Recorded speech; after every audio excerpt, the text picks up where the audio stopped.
कैसा लगा यहाँ के आप लोगों को?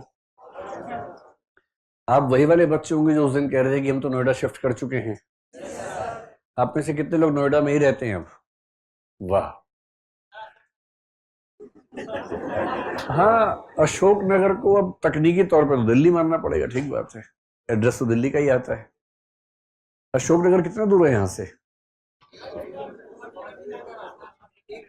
1 किलोमीटर पैदल लाने का रास्ता है। आप लोग पैदल ही आते हैं वहां से? और आपकी उम्र में तो मतलब 1-2 किलोमीटर क्या होता है पता भी नहीं चलना चाहिए। और 1 किलोमीटर का मतलब है कि मैक्सिमम आपको 10-11 मिनट लगते हैं आने में। 10 से 15 मिनट मैक्सिमम है ना। अगर आपकी स्पीड मतलब 6 की स्पीड थोड़ी ज्यादा होगी, पर 5 की भी स्पीड अगर हो तो 12 मिनट में आ जाते होंगे। तो अगर मुझसे कोई पूछे, नया बच्चा या उसके पेरेंट्स की हमारे बच्चे को नोएडा में पढ़ना, वो कहाँ रहे, तो क्या मैं उसको न्यू अशोक नगर बोल सकता हूँ? अच्छी जगह है। तो जो बच्चे न्यू अशोक नगर में नहीं रहते वो कहाँ रहते हैं? 15 में। 15 का मतलब कोई खास गांव का नाम है या क्या है? सेक्टर 15 तो ये है, मैं जानता हूँ, लेकिन अच्छा ABCD ब्लॉक्स है। क्योंकि नोएडा में क्या है कि जो मेन रोड्स हैं वो तो सेक्टर्स में डिवाइडेड है, उसके एकदम पीछे जो पुराने गांव हैं वहां बहुत लोग रहते हैं, वहां पर बहुत सारे पीजीज चलते हैं। तो मैं अनुमान करता कि सेक्टर 15-16 में भी बहुत सारे ऐसे एरिया होंगे जहां पीजी चलते होंगे। अब उनका नाम क्या है, सेक्टर है या गांव के नाम से, ये मुझे नहीं पता था। तो सेक्टर के नाम से आप बता रहे हैं। तो सेक्टर 15 में कितने बच्चे रहते हैं आप में से? अच्छा, सेक्टर 15 और न्यू अशोक नगर में सस्ता कौन सा पड़ता है? न्यू अशोक नगर है। तो एक बार फिर से मैं आप लोगों का धन्यवाद अदा करता हूं कि आप लोगों ने, असल में कल मैं दिन भर यहाँ पर था नोएडा में ही। 4 महीने से हमारी टीम काम कर रही थी यहाँ। और करोल बाग में पिछले कुछ दिनों में जो बच्चों की संख्या थी उसको देख के हमें अंदेशा था कि बच्चे हैं कहाँ वो, जो एक जमाने में नेहरू विहार में थे वो हैं कहाँ। करोल बाग तो आते नहीं थे, मतलब कितने आते थे, उसके आधे या उससे थोड़े कम।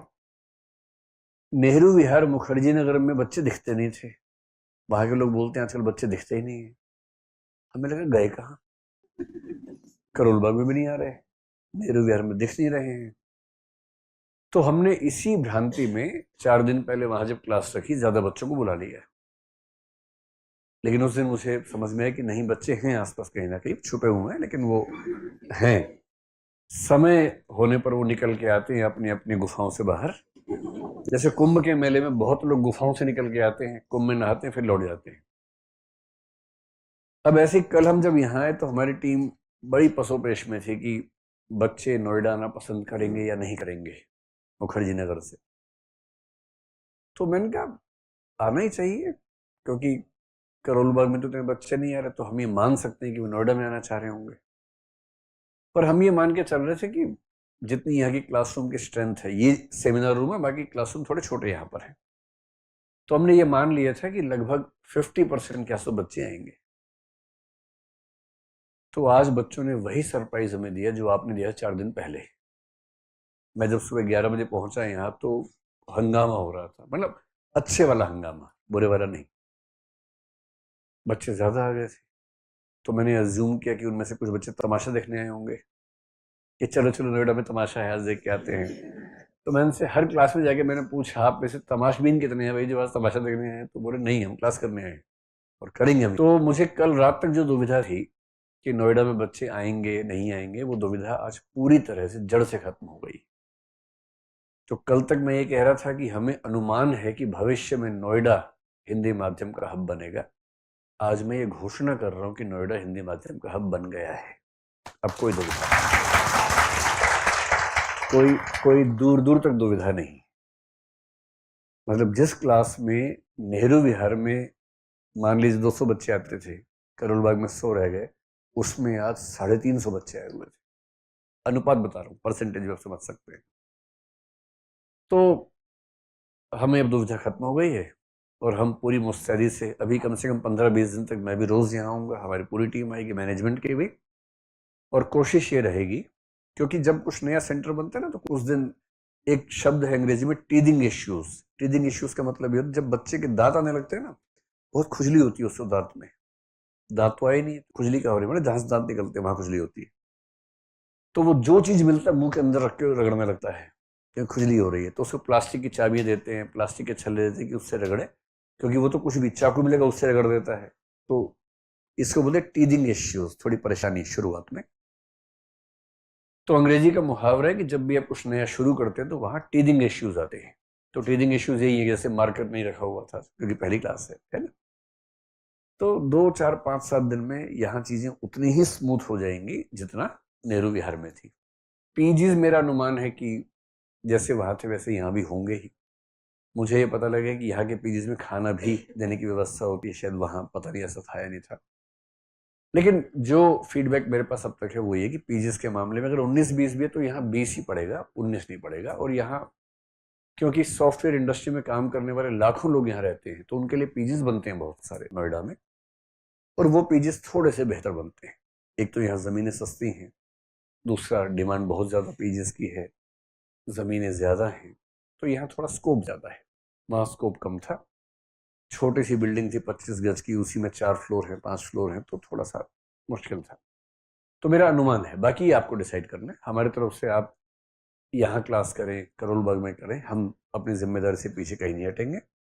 लेकिन जो बात मैंने आपसे उस दिन भी कही थी आज फिर दोहरा रहा हूँ, हमारी नज़र में हिंदी माध्यम का मुख्य कार्यालय और मुख्य सेंटर कौन सा है?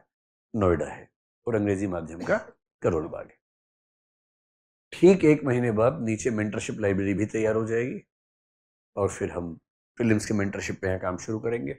जो बच्चे नेहरू विहार मेंटरशिप में थे, इस बार की मेंटरशिप में हम नेहरू विहार का ऑप्शन दे ही नहीं पाए बच्चों को, करोल बाग का ऑप्शन दे पाए थे। अब वो ऑप्शन यहाँ पर दे के उनको लेके आएंगे। 1 जनवरी के आसपास मेरे ख्याल से वो भी शुरू कर देंगे। ठीक है, यहाँ पीछे इस बिल्डिंग के कॉम्प्लेक्स में ही क्लासरूम के पीछे घास का बगीचा है बहुत बड़ा, देख ही लिया होगा आप लोगों ने, आपसे क्या छिपा है।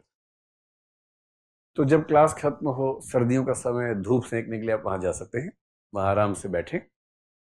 इस जो बिल्डिंग के मालिकान हैं उनसे हमारी बात हो गई थी, तो वो खुश हैं कि बच्चे वहां बैठेंगे, लेकिन गंदा मत कीजिएगा, है ना।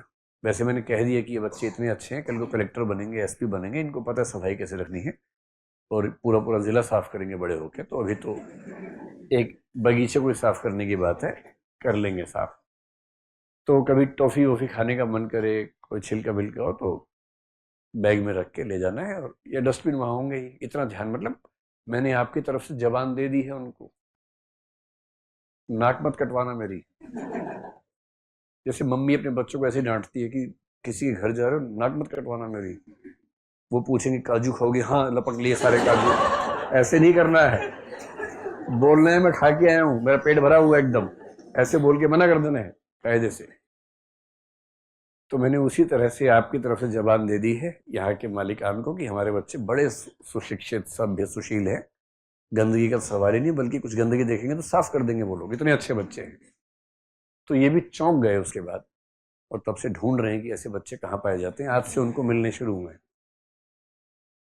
तो ध्यान रखना भाई, नाक मत कटवा देना, है ना, थोड़ा साफ सफाई से, ताकि क्योंकि आपको ही बैठना है, कल को आप गंदा करेंगे फिर आप ही तो बैठेंगे परसों उसके ऊपर, तो सबके लिए